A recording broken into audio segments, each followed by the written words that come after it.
Constructing your life is about much more than just building a bank account.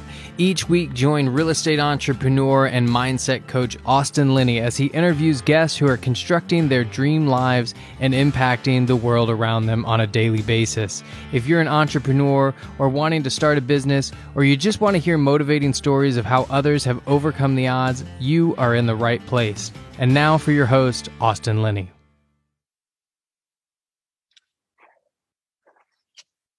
Guys, welcome back to Construct Your Life. This is Austin Linney here, and I have, dare I say, one of my favorite humans on the planet.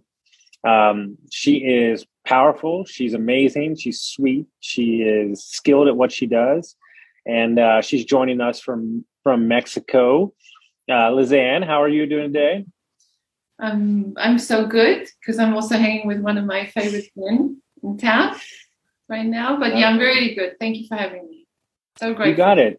Thanks. So I met Lizaan on when I got my certification for Enlifted guys, people when you're new to something, when you are starting a new business, there are certain people that say something or leave a comment with you. And, you know, she commented on my coaching a couple of times, and it's just statements that I've read over and over again if I'm ever in a bad place. And I can't thank her enough for that. But, you know, for my guests, you know, you have a very traveled story. You have a very influx at the moment story, which is beautiful. But what I like to let them do is kind of, you can tell your story wherever you want. I mean, you can start today if you want. If you don't want to talk about any of the past stuff, it doesn't really matter. But I'll let you go where you want to.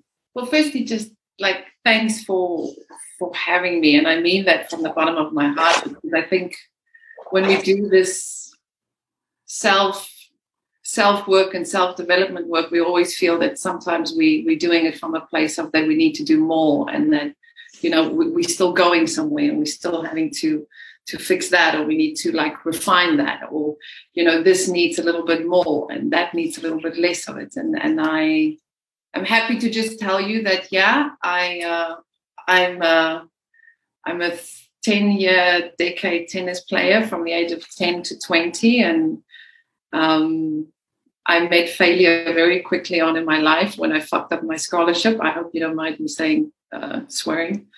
No. But I had a very good run-in with having a practice of working at myself and doing things really well. And at 20, I imploded on myself because I had lost my dad when I was 15, and I didn't know why I was doing it anymore, and I didn't understand what the reason for it all was, because my greatest hero had passed away, and here I am living my dream in America, but, you know, I'm not feeling the love and I'm not feeling the joy. And that set me on a very deep path, because I kind of walked away from America and I walked away from my scholarship, drinking myself out of it, literally. Mm-hmm. And I kind of got back to South Africa, and I started my second love of my life, which was food and hospitality and wanting to be a chef. So if I wasn't going to be a superstar tennis player, I was going to be a chef, and I was going to cook. And that set 10 years into the second decade of my life, but also doing what I love. But I think I was going through an incredible amount of understanding what had just happened, you know, that I've just lost something I really love, and it's not just my father, but it's something that I love doing, and I'm not quite sure how I'm ever going to get back at feeling that good about doing something again, and how am I ever going to be the best again and show everybody that I am the best. And I think we're all so ingrained in our 20s, in our first career, in our first ambitions, that I want to be the best, I want to do well, and I want to like really kick ass. And I had to kind of make sense of that during my 20s. And so, yeah, when I was 29, I stopped the food industry and I stopped the hospitality, but I had an incredible amount of love for people. And I went on a sabbatical, and I took 2 years off. And in that part, I would say, Austin, I'd finally given myself the permission to say that I don't know, and that I'm not sure. And why am I doing this? And I think that place of not having the ambition and not having the drive and not having the arrogance to think that I'm in charge was an incredible, revealing time to just pull back and take those 2 years off. I'd gone back to my mom. Financially, I was in a very difficult situation at that point because I was just working and partying just as hard in the hospitality industry. If you've been in the hospitality industry, you would know. And I lived the life very simple for those 2 years, and I went back to what I loved doing, which was wellness and fitness and my body, and I also had realized in that 2 years that I was really, really in love with the human heart. And I was like, I have to go back and I have to find what I love doing, being close to people. And I just didn't know what that was and what that was going to be. And then, I started my yoga, which came into my life living in Thailand for 3 months, doing my first yoga class. And I was profoundly struck by the mechanics of the practice in terms of how it invokes the body and challenges the body. Because at that time, I had already done tennis and deadlifting and weightlifting and running. And I mean, it was something that was in me since I was 10. And yoga was something else. And it changed my life. I can literally say that yoga changed my life and healed my life, because at that time I could get back in my body, but something in it was about a dharma. Something about yoga is about selflessness and giving back. And I had felt very grateful that I took that sabbatical away from hospitality, because I was giving so much in hospitality, doing these trainings and sales teams and looking after customers. But I'd left hospitality because I was like, I cannot see myself putting down knives and forks and serving seared salmon for the rest of my life. And pouring glasses of Chardonnay that would be like, that's not me, right? And it was a beautiful thing, because yoga brought the humanness of connecting with people, and it also brought me back to me. And so, I mean, 32 now, I'm just over 40. This third decade of my life has been a profound place of staying very close to things that I deeply love, which is teaching and being a student and learning. And the retreats is a spiraling of me sharing that. It's a very deep part of me really appreciating humanness and being able to relate. So that's me. I don't know if that's a nutshell or if that's a long story.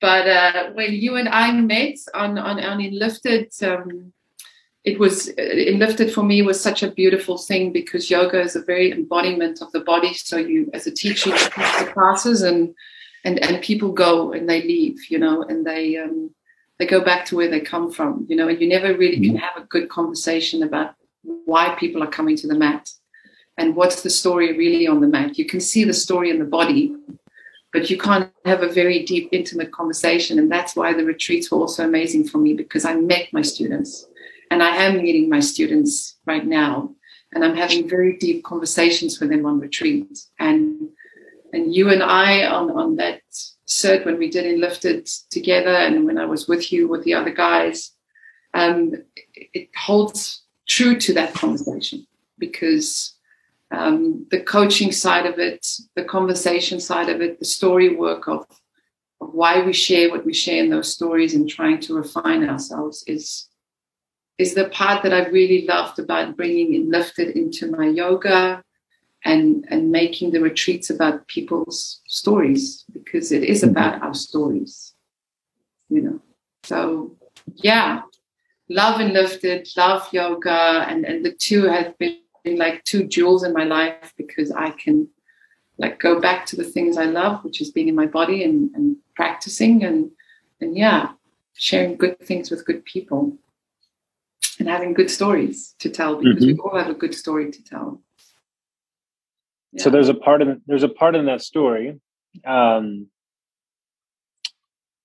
especially in America, we always have to have the answer, and we always have to be on to the next thing. So when I got divorced and separated right after COVID, I got in my car and I was driving to Austin from San Antonio, which is 70 miles north. And I wound up in the desert in California. And for like 3 weeks, I kept waiting to get a text message of like, I had to be somewhere, or I had to do this and I had to do that. And I didn't have to do any of those things. And it made me realize how confined and who I thought I was. And it was almost like a rebirth of finding out who I was. And I was really upset that I had like enjoyed and traveled around for like 6 months and like spent some money. And then my coach was like, so let me get this straight.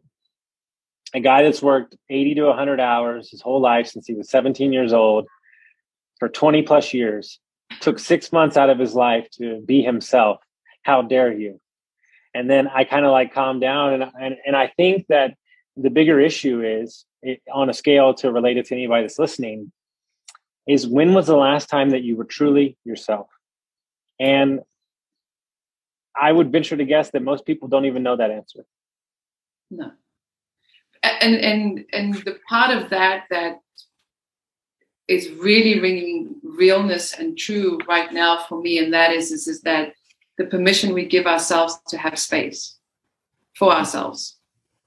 Because there's absolutely nothing wrong with having ambition, and there's nothing wrong at going after things. But we are so often having a conversation about the here and the now and appreciating the here and the now. But if there's no sabbatical, if there's no small sabbatical every day, if there's no moment in every day where we retreat, it's not that we need to come to Mexico or Bali or India or Greece or whatever that concept of that retreat idea is, lives in every day. And have you got that? Have you got that moment of a sabbatical where you've retreated for a moment and sitting there and just saying, yeah, I've got space here just to check whether I am doing me.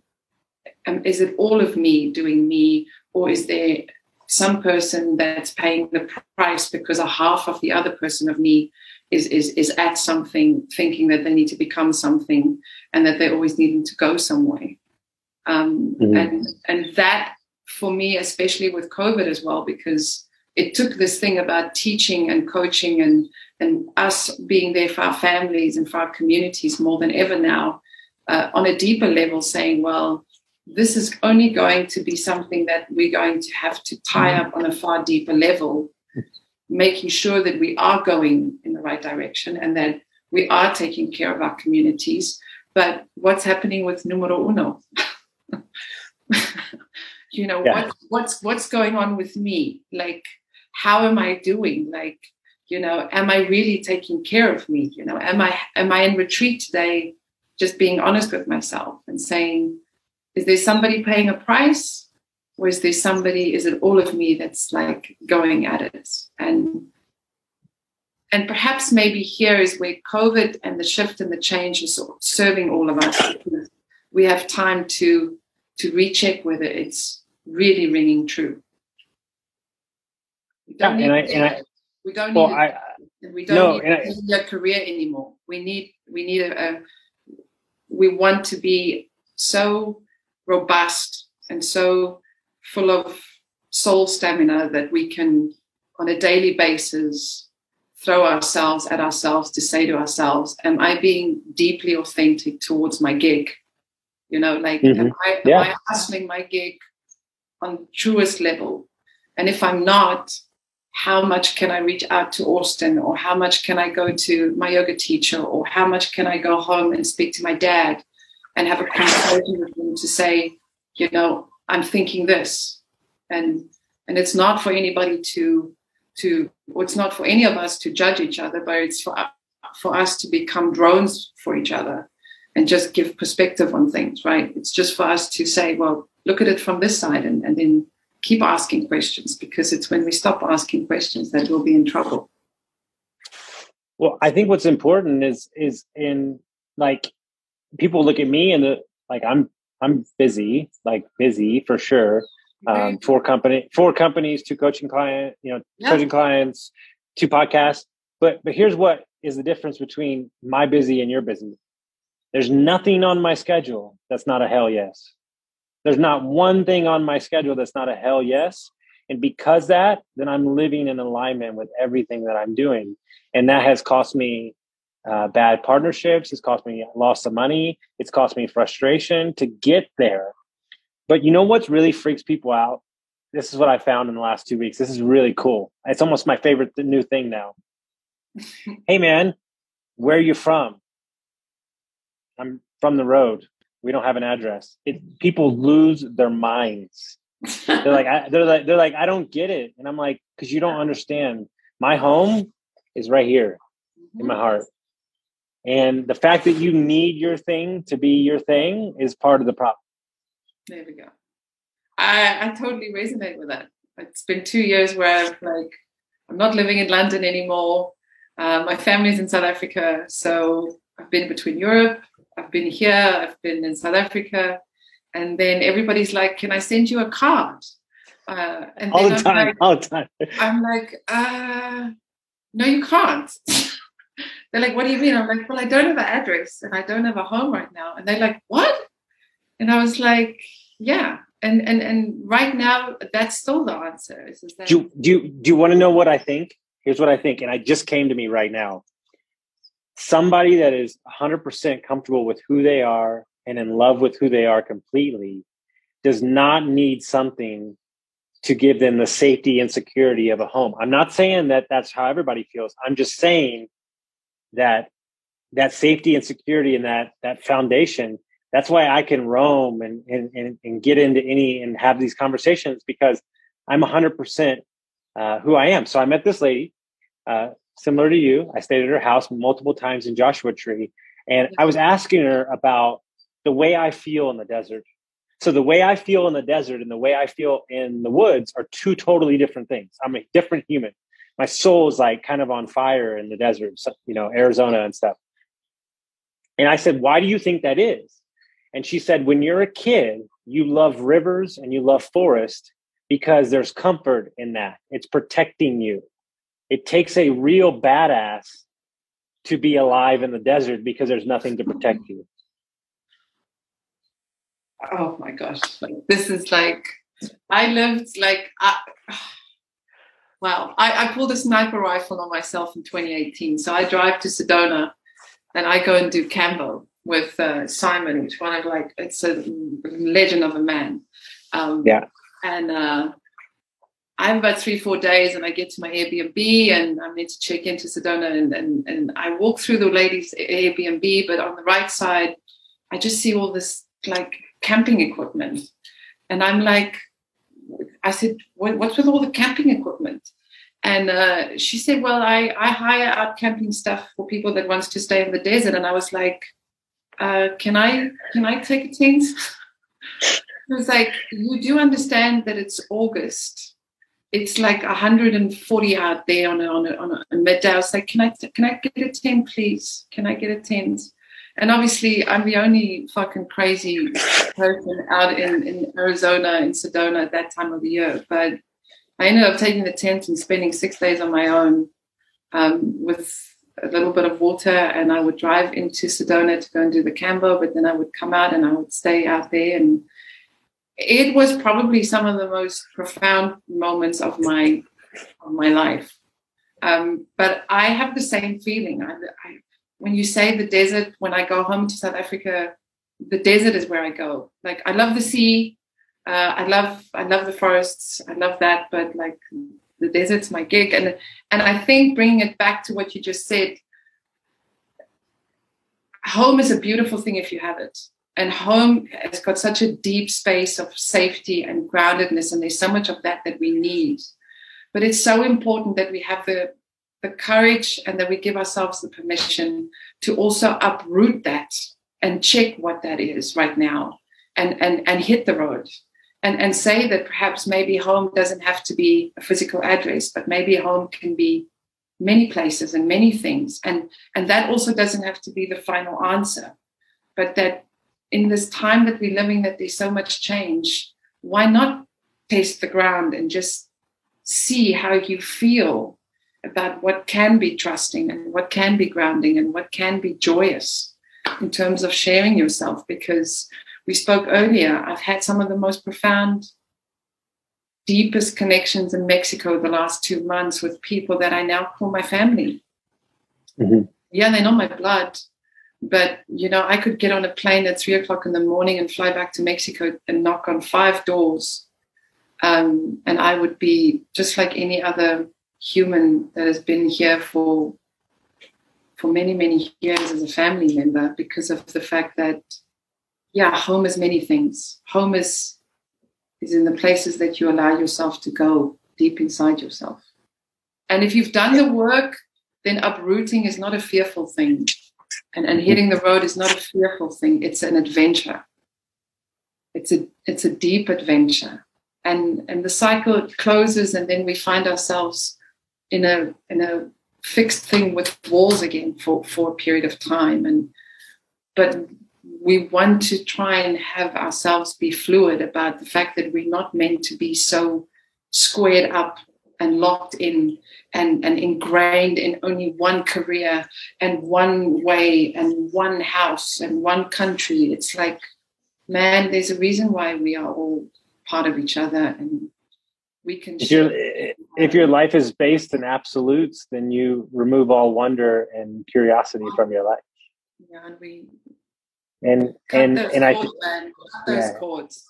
No, and I think what's super important, and something I tell my clients, and I have somebody going through it right now, is I think that you need to develop anchors when life shifts happen. And so she's about to leave a job that she's been at for a long time, with a boss that's not great. And she's finally worked up the courage to leave. Beautiful. And I said, so here's the deal. The first month, you're not working. And she was like, what? And I was like, you're not working. You're going to Sedona. You're going to reestablish who you are.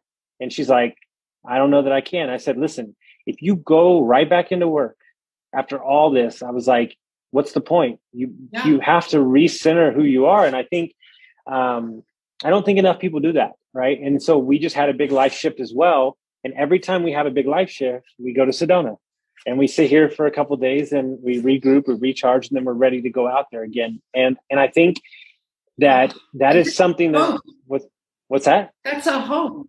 And that's a home for you and your girl. That mirrors an aspect of your home, because Sedona becomes a very deep internal home where you go and take refuge to restore and recharge and plug in, and then you go at it again. And sorry, I interrupted you, but no, you're fine. You're 100%.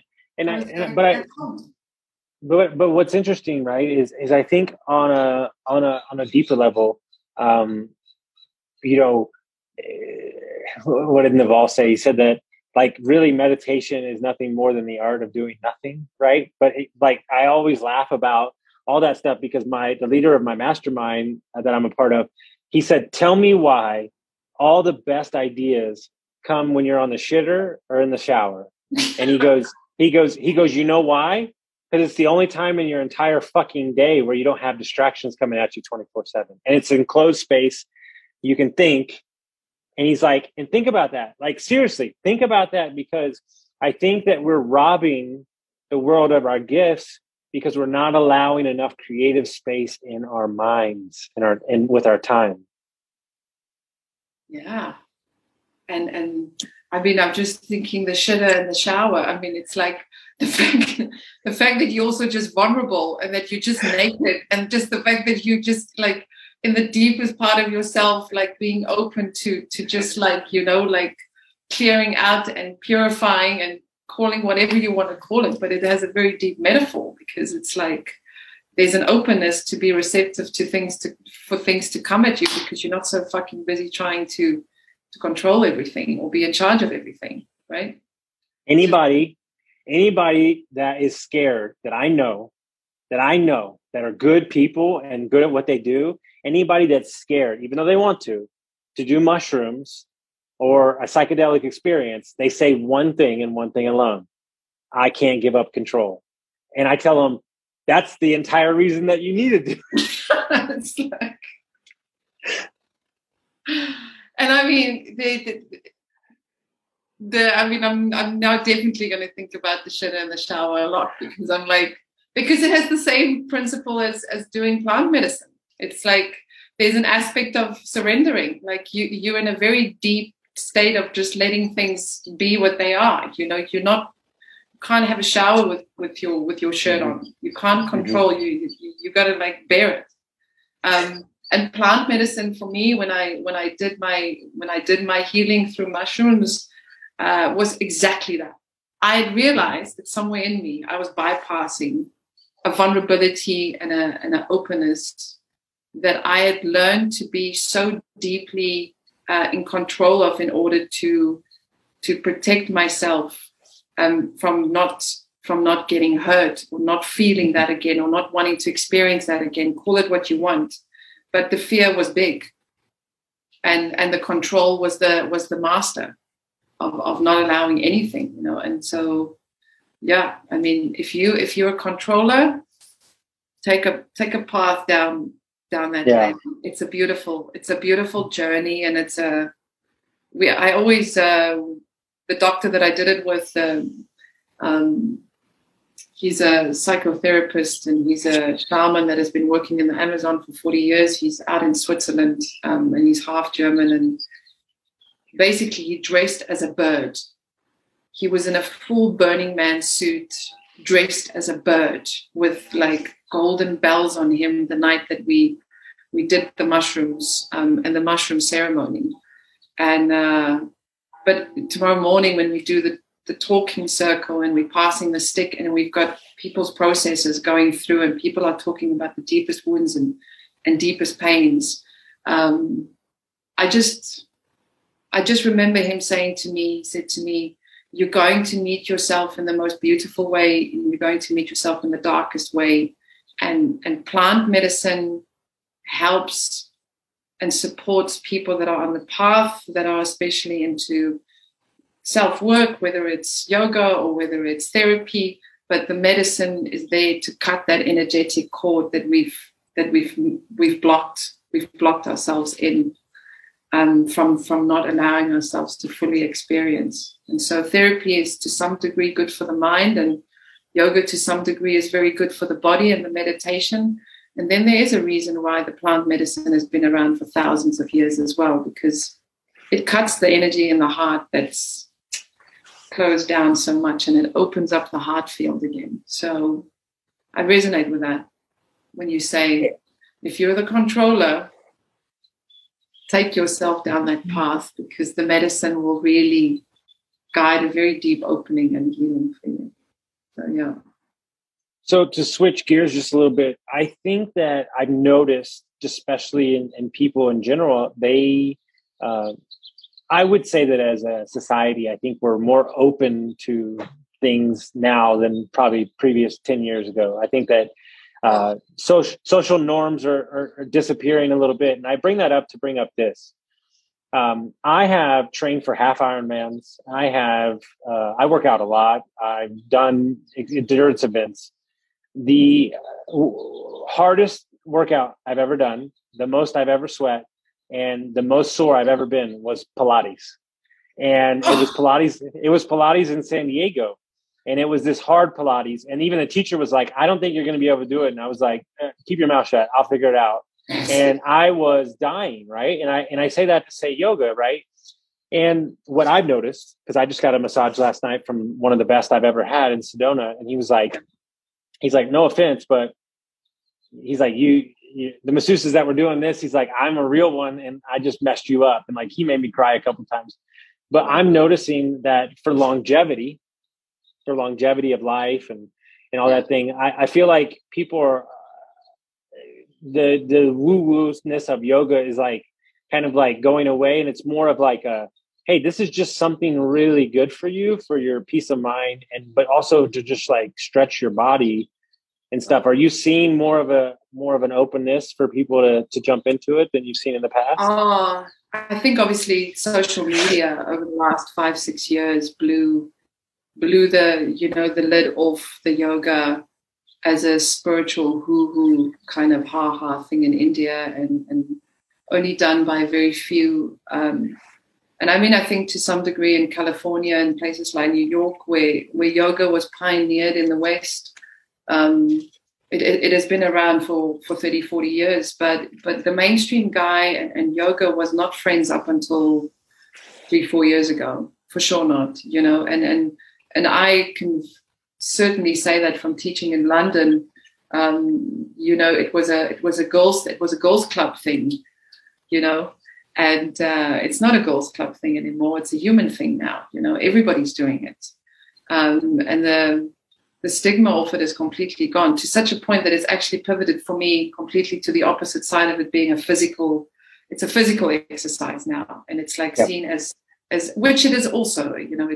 It is a physical thing. There's a mind, body, and spirit connection in the yoga aspect of practice, and the last 4 or 5 years, you've seen a massive manifestation of it on a physical level, of it being an exercise that certainly benefits the body and keeping the body healthy and vibrant. And you talk about your energy speaking for itself because you're aligned with the things that you love doing. Yoga is one of those things that just, if you keep doing it, the body just keeps aligning in an energy field that just like it vibrates, that the energy is flowing in the body because it's regulating so much breath. So people have clocked that it's a breath regulator, it's a health regulator.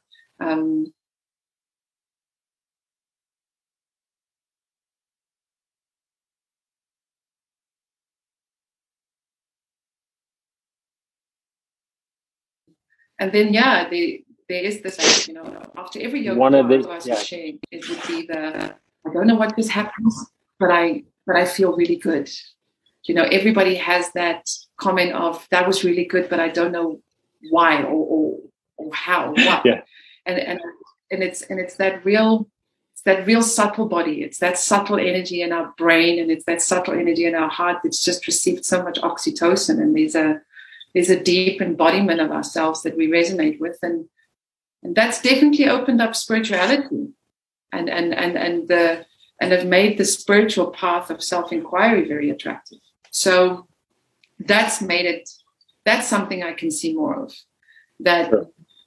Yoga has certainly been a physical thing, but it's definitely made a lot of people more come after class and not just say, oh, what was that? It's like, look, I want to ask you about, I'm struggling with my depression.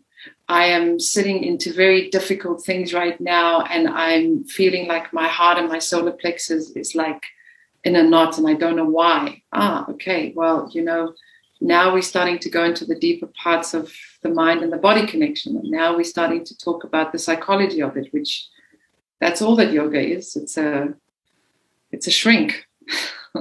It's a cool shrink. Because she opens your mind, and you start asking questions, and if the body's strong and you practice and the spine's got stamina, you want to get into the mind and ask the mind, why am I depressed? And you want to get into the heart and go, why am I sad? And you're willing to do the work. So you see this more than ever now, which is really, it's great. It's great that yoga has lifted that sense of not just physical health, but a real sense of human wellness. There's a real human wellness around yoga now, which is just beautiful, which is great. Yeah. And I would say that the number one thing that frustrates me is like, the way that people view health and working out and eating, like they're just, the information is so fucked up. Like, I go into a gym and I'm like, what is this, 1980? Get your shit together. Like, and it's this vanity metrics and this shit. And so like, one of the things I've noticed in my coaching, and I have a call with him right after this, is now I'm bringing Chase in with my coaching because he's my trainer now, because I need, like, all my entrepreneurs that I'm coaching, they're like, listen, business, we got that. We can do that.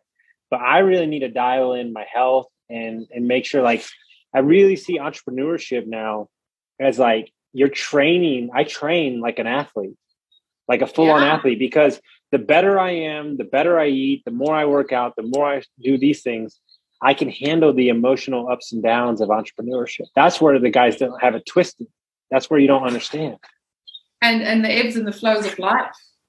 Because if you can understand that relationship, and even in my field where, you know, you're in the wellness industry and you're a yoga teacher and you're a coach and all of that, but and you see these yogis, and everybody is a yogi, but it's like everybody's sitting with their shit, and it's manifesting at the bottom, you know, like we've spoken about this trauma bonding thing where everybody is sitting in their story, but nobody ever gets past their story. And the wellness part of, I guess, modernness has done to not just being healthy or not just being a yogi is that we're starting to have conversations about the real essence of what it is to be a full rounded human being. You from an entrepreneurial point, drawing back into your physical health and eating and training, but then also people in the wellness industry drawing out saying, I need to deal with my shit and reject my shit. Just because I've read a couple of books and I went to a couple of trainings in India, and because I've got an Instagram profile that has, 20,000 likes, and don't get me started because I can don't even get me started, because here's the one thing I cannot fucking stand. Yeah. And I've had multiple conversations with amazing human beings. Your fucking art, I get it, but in order for you to eat and live, it's got to be a business too. And like, I'm like, guys, this is cute and I love all this, but you have to understand that you're dealing with human beings and you need to know how to get them to sign up with you and keep them. Like, you can't be so off the reservation that you're dude. And this is my number one thing. Like, I'm like, I get it. But in that art, there needs to be some sort of business. And that business is get your business clear, get your business sorted out so that you can get a beautiful relation of ebbing and flowing in this healing and wellness of being somebody that is facilitating that wellness aspect of it. And I'm seeing it with the yogis and the yoga teachers that I'm now coaching, because there's this part of realizing the penny has to drop here. I can't just keep getting likes and I can't just keep posting up things because that's what makes me feel better. Well, where are you in that? You've lost yourself in that process, and that's been, for me, from the coaching side of things and from the teaching side of things, that's been really good to see that, there are people that are coming out of that yoga bubble or that wellness bubble and taking care of themselves better. So that there's a deeper and there's a more healthier way of signing in and signing up with each other. And it being successful, but it also being authentic and not just a fucking projection in the spiritual community. Mm-hmm. Yeah, I agreed. And I'll be honest with you, like, one of the things that really turns me off is like a lot of stuff in the spiritual space, like, is so flat. I mean, there's just such, like, you look at them and you're like, that's such horseshit. Like, you don't, like, not only are you projecting crap, like, it doesn't even make sense. Like, and I'm like, I'm just like, what are we doing here? Like, and the thing is, this is like, I, as a businessman, can talk about all that stuff and I can talk about business and it all comes together. And, something that my girlfriend said that was super powerful is, like, she's super spiritual and she's into astrology and she's coaching through me to my clients. And so I'm taking the lessons that she's teaching me in astrology and spiritually and adding those in with my business thing. And now we have an unstoppable force, And so she might not be coaching them directly, but I'm using her teachings to me on a regular basis. And that's the beauty of it, that we can start seeing that that not one is better than the other, but that we are in such a deep dance being of benefit to each other. and that both things are necessary. You can't be out in your head being all hoo-hoo and being out there and think that that's going to have an authenticity that draws into things. No, you're going to have to pull down and get real about things and be true to things, so that you can really have the balance and the flow of the vibe. Because our energy and our balance really tells us whether this thing is resonating, and it's just like you said, you can see it on Instagram, you can see it when you talk to people, you can hear it when you're coaching or when you're teaching, when something is bypassing or something is making up a story which is not the real thing.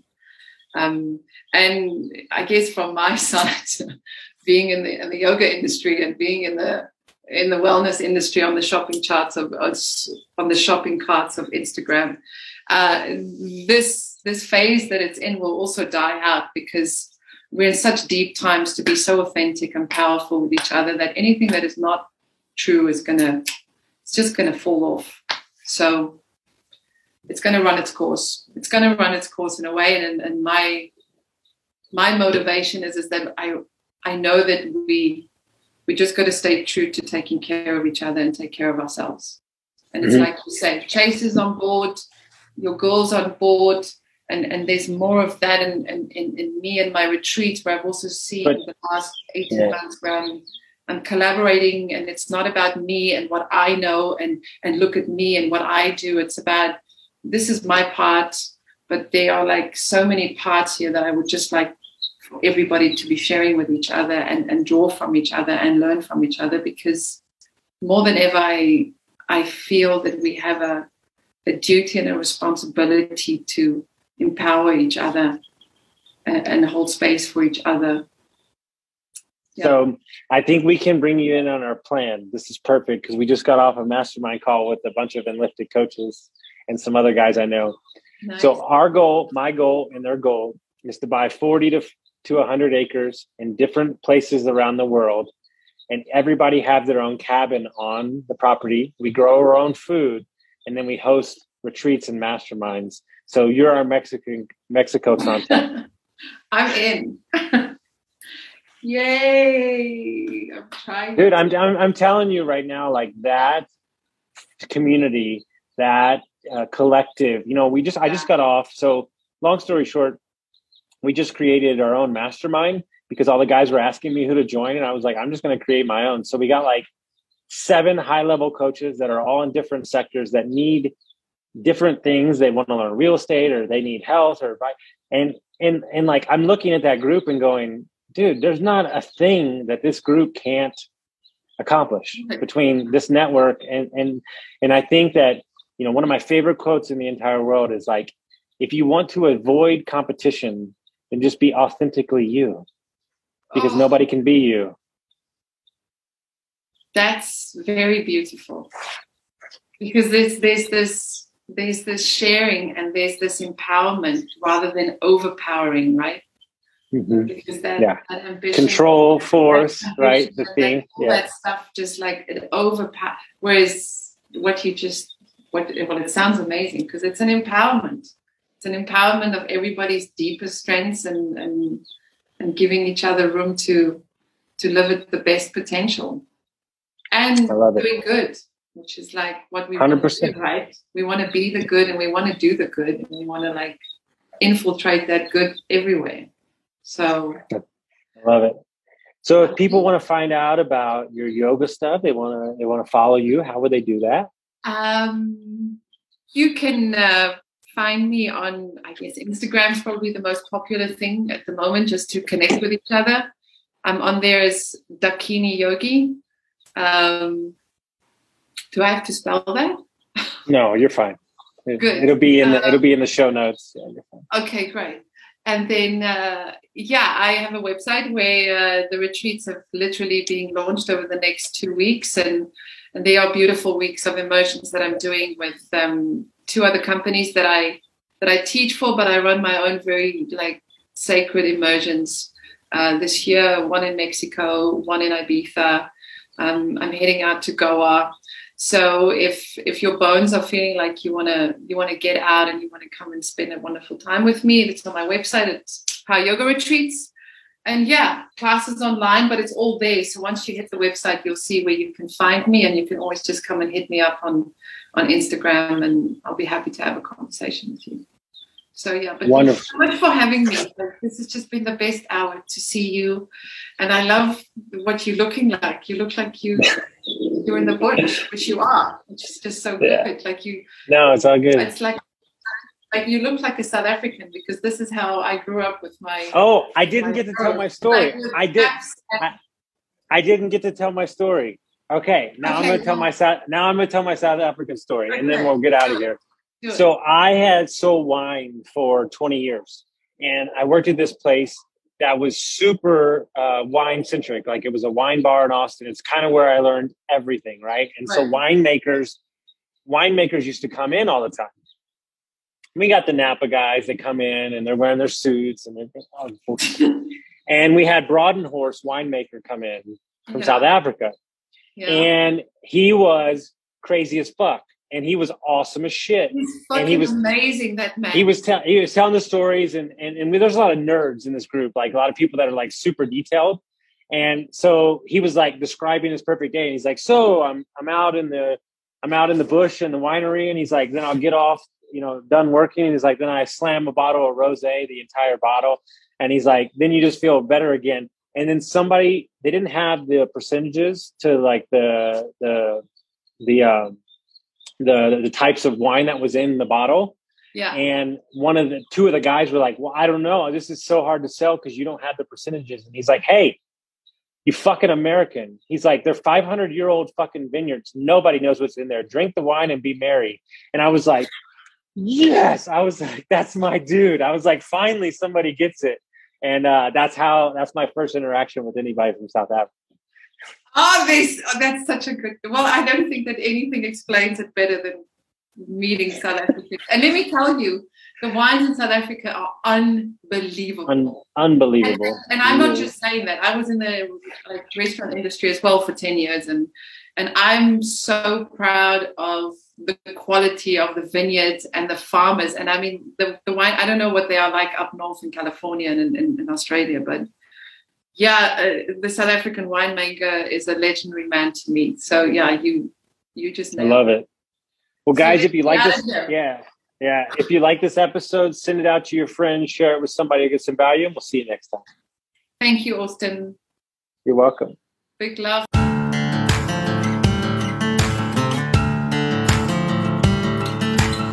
Thank you for listening to Construct Your Life with Austin Linney. If you enjoyed this episode, be sure to rate, review, subscribe, and pay it forward by sharing with a friend. Most importantly, take this opportunity to start constructing your life by taking immediate action on what you learned. For show notes, resources, and more information on one-on-one coaching with Austin, visit constructyourlifepodcast.com.